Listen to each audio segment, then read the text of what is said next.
Welcome, everybody, to our NIT quarterfinal preview. Yes, we are previewing an NIT game, and I'm not going to lie, it's because the Indiana State Sycamores, the school I went to, battling the Cincinnati Bearcats, a school that's just 30 minutes from where I live right now.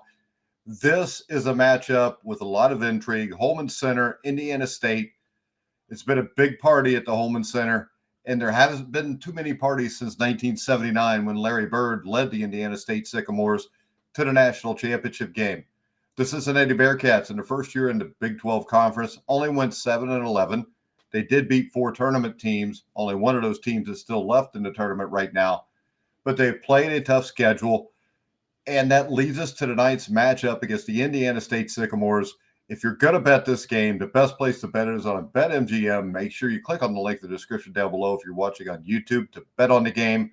Right now, Indiana State is sitting somewhere between 2.5 and 3.5 points as a favorite.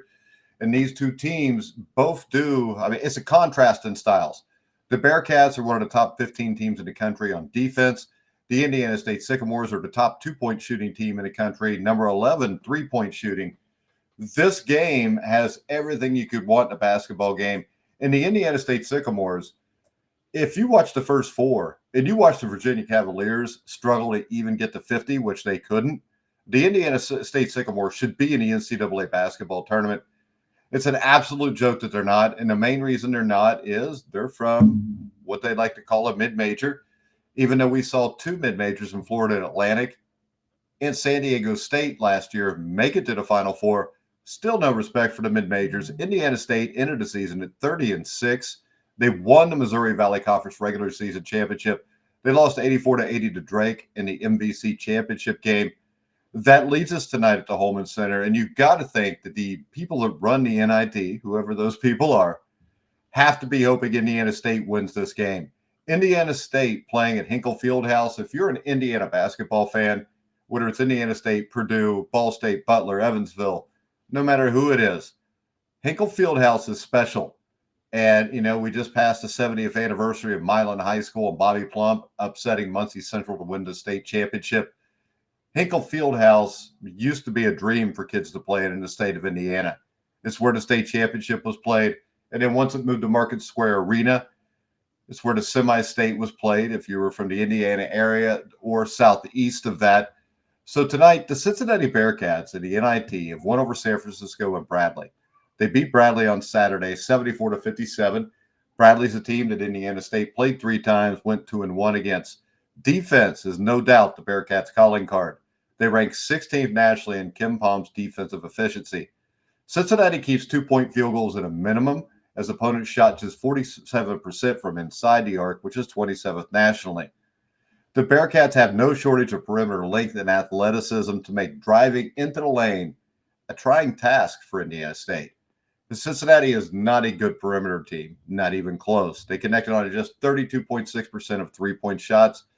And the Bearcats have found 2 explosive scoring weapons in Dan Skillings Jr. and Jizzle James, but neither really shoots the ball well.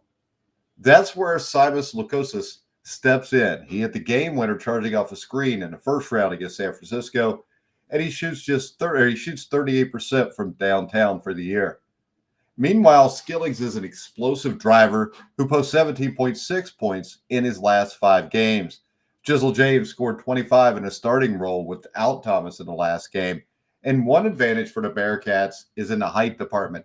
They rank 37th in average height per Kim Palm compared to Indiana State's 273rd. 4 of Wes Miller's 5 starters stand 6'5" or taller, with James being the shortest at 6'2". When we look at Indiana State, some teams did get screwed out of an NCAA tournament bid, show up to the NIT uninspired and disinterested in playing extra basketball. Josh Schertz's group is not one of those teams. Indiana State has put together 2 offensive masterpieces in wins over SMU and Minnesota. It didn't let the disappointment of missing the NCAA tournament affect its mentality. Actually, they may be playing even harder. The game against SMU saw them down 16 in the second half. They went on a huge scoring run, ended up scoring 102 points and winning the game. Against Minnesota, they dominated the Big Ten's Golden Gophers, took them down 76-64. The Sycamores posted an absurd 1.36 PPP against SMU and a fairly tame 1.10 PPP against Minnesota. In the win over SMU, Indiana State shot 65% from two-point range and an even more impressive 73% from inside the arc against the Gophers. That's nothing new for the Sycamores, who offense boasts the best two-point field goal percentage in college hoops, the 12th best three-point shooting percentage. While it's nothing new, the NIT is trying out new rules with a wider lane than regular college basketball games. The wider lane makes the Sycamores' 5-out offense more explosive, creating deeper driving lanes for the guards. They've taken advantage of it so far in this tournament. Stopping the elite passing in a 5-out offense is already tough, but making the floor wider, that makes it even more difficult. Robbie Avila is Indiana State's best player. He has not shot the ball in the well in the NIT, 5 of 20 for the field, 1 of 10 from downtown. Avila's struggles aren't that noticeable because he is such a good player that he's tossed in 14 assists, only 3 turnovers in the 2 wins. Avila is more than just an offensive player. Indiana State offense is still exploding for absurd performances while Avila is in the midst of his worst shooting stretch all year. If Avila turns it around, it's a huge difference maker for Indiana State. Indiana State also has what I think is the best all-around player in this game in Jason Kent, who's a rebounding and scoring machine at times. You get the Swopes kid at guard. This is a team that can get it done. The Indiana State Sycamores, I think, will end up winning the NIT.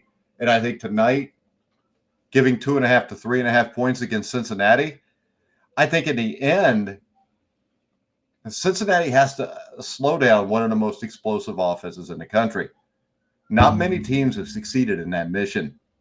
Give me the Sycamores. I'll give the 2.5 to 3.5 points because I just don't think that, simply put, Cincinnati can score with Indiana State.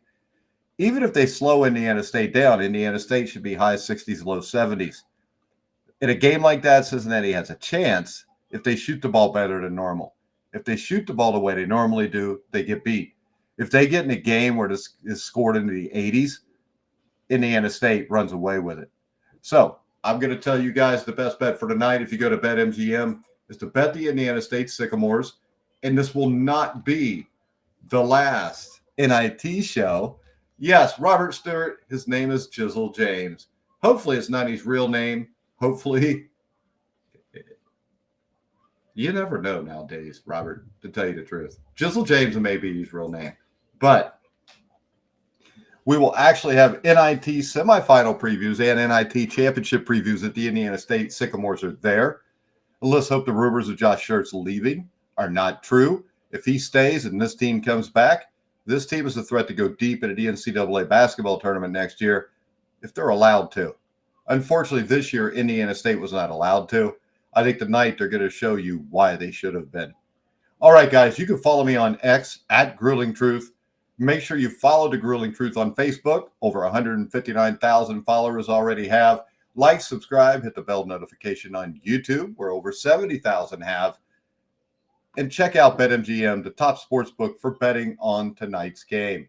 All right, guys, we're going to wrap it up. I want to remind you tomorrow at noon, myself and Steve Risley will be back for the first Survive in Advance in well over a year to talk about the NIL, the transfer portal, and how it affects the level of play in the NCAA basketball tournament. But for now, I'm Mike Goodpaster. You've been watching and listening to The Grueling Truth, where the legends speak.